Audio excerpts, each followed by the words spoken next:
Jawar addat jalqabarra hangaarraa kan eegaa jiru mootummaadha. Yoom nu gaafattanii eegumsa ramadaa fi eegamuu qaba jettanii nu gaafattanittu? Jawar immoo eegumsi nu barbaachisaa na eegaa jee nu gaafatee jira?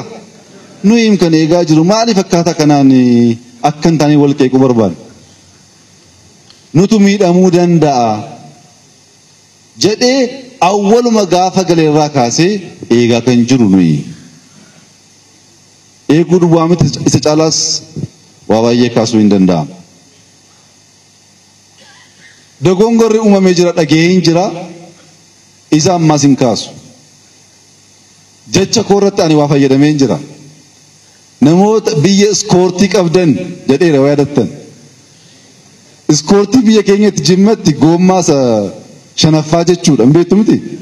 As akkasii miti? Edaa biyya Jawaar faa iskoortii jechuun eegumsa jechuudha. Inni maal hubate namoonni eegumsa qabdan jechuutti hubate. Na dhagaartu? Garuu osooma jedhameyyuu isin hin galle gaafas gaafa nan dubbadhu an paarlaamaa irratti namoonni biyya iskoortii qabdan jedheera.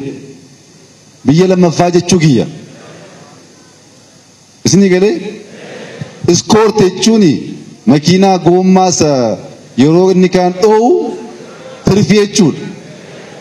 Biyya tirfii warra qabdan jechuu kiyyaan. Garuu biyya Jawaar faatti iskoortii jechuun eegumsa poolisii jechuudha.